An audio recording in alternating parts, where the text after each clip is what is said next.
All right. So, overall, just like a quick summary. Okay. I feel. Let me just cap this shit off real quick because it's about. I feel like we're about to go there. Yeah, we need a little extra in there. A little sign. Overall, I feel the movie, in my own overview, because I feel like what I was speaking of before was like kind of like the census on the internet, the almighty internet, about what the movie was actually about. Right. But what Tyler Perry did, with this film, I feel like he showcased a woman, a battered woman, a woman who was mentally ill, basically. She was stunted in her growth in terms of her mom dying, and he pretty much glorified and justified a woman riding for a man, right, endlessly, faithfully, and then feeling justified and acting out and being crazy, but still wanting to be with the man, right? But through watching the movie, we're both very intelligent people, it was very clear that Taraji P. Henson had underlying issues, mental health issues, before even getting with the man. But rather than make this movie about uplifting a woman and how to find herself and come to more self-love, he showed a story of a woman just being crazy over a man, or how Robert drove her crazy. Which is not what fucking actually happened, right? So, like, Taraji Melinda met this man right before her mom died. She's in her fucking prime as a youthful person. She loses her mom. But before even that, there's a display of anger issues. Some sort of deep-rooted anger that comes out of nowhere. She just kind of like blacks out and becomes a whole other person. She blacks out and becomes a whole other person. And in the narration in the beginning of the movie, she actually does kind of speak on that in a little bit. Like the first time that she acts out in a relationship with Robert, when she smashes her car into his trailer, she speaks about how, that she doesn't know where this anger comes from, and they say she get it from her dad. They say she get it from her father, or whatever. Or her father's anger is more silent. Hers is more, outwardly so. Hers is more physical, more tangible in a sense. And it's kind of, and then even there was a scene where she was speaking with the therapist. Yes, which was, I just want to cut in, which was a very small part of the movie. Yeah. And it did not show any progress. It did not show it didn't promote therapy at all, really. It almost kind of made it kind of like a mockery fun joke. Like not anything very serious. Not anything. It was mainly a place for storytelling. And that's not really what therapy is. I feel like if he just expanded upon the one scene where the therapist, or Taraji mentions how the therapist called her bipolar, and how, I'm not crazy. If they would have delved into that a little bit more and got a little deeper into that, I think it would have added a little bit more weight to the movie, I would say, because that kind of gives you more of an explanation of like, okay, it's not just this man who's making her act this way. She really has an issue. And being with this man didn't help her issue, and she never received help from her family members, from herself, from her husband even. You know what I mean? So I feel like that would have kind of added a little bit more weight to the movie and explained why she was really acting that way. Because it wasn't just Robert. I don't feel like it was Robert at all. I feel like I may get some flack for this because I feel like they made it seem as if Robert was using her. Mama, in order for you to get used, you have to be up for the using. I do feel like he was using her. I do feel that way. I definitely do. Because he it don't matter who buys someone a car. But that was her, you gotta think, that was her first love. That was her first everything. She lost her virginity to him.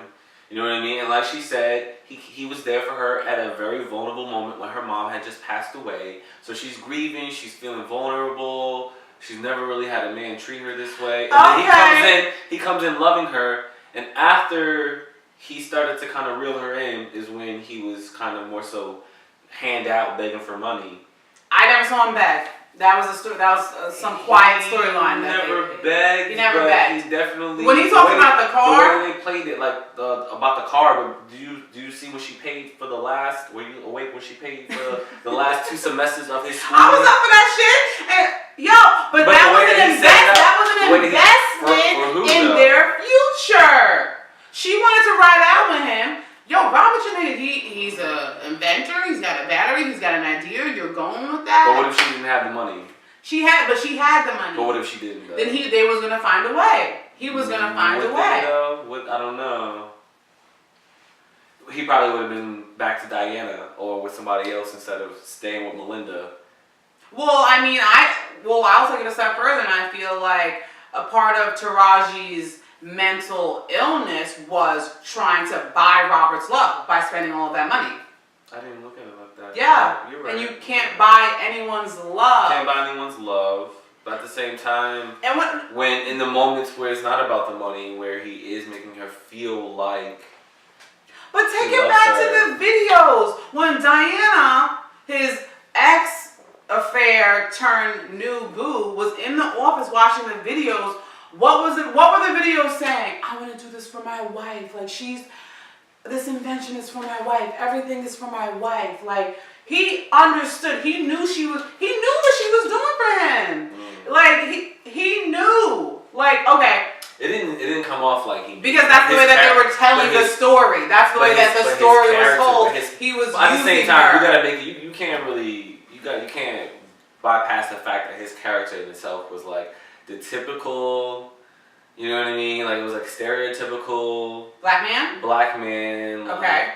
You know, promising you things but not giving you anything, making all these promises but not really coming through with. Okay, but we gotta talk about a man with super intelligence and ingenuity with this battery he's building versus a nigga who's selling drugs in the hood, promising you hood promises. Okay, like it might not be selling drugs, but if he's already cheated on you and you feeling like he's gonna continue to cheat on you, or if you feel like there's you want to be with this man and you're so crazy in love with this man and you don't want nobody else to be with this man. Well, that's a problem within itself because women and men, both on both sides, they get into these weird mental spaces where they feel some sort of obligation to be with someone.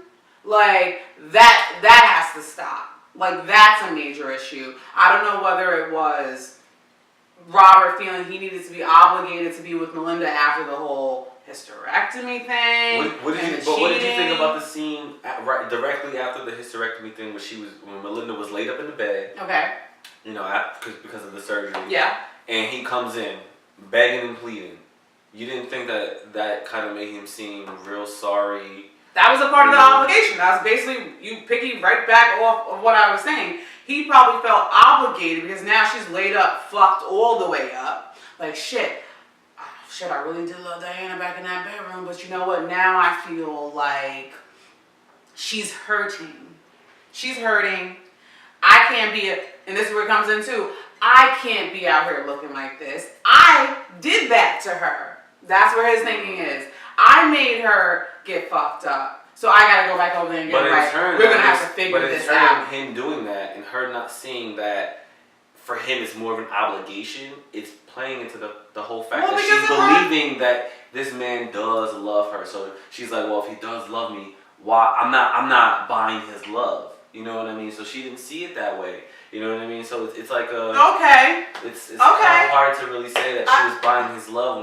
She was made to believe that she wasn't buying his love, but she believed that she was investing in their future together. But when he didn't give her anything, and still wasn't giving her anything, and she lost her mother's house, and all those other things happened, it was kind of just like, what else am I to do? But the lesson at the end of that is, you don't fucking, if you're gonna ride to the fucking end.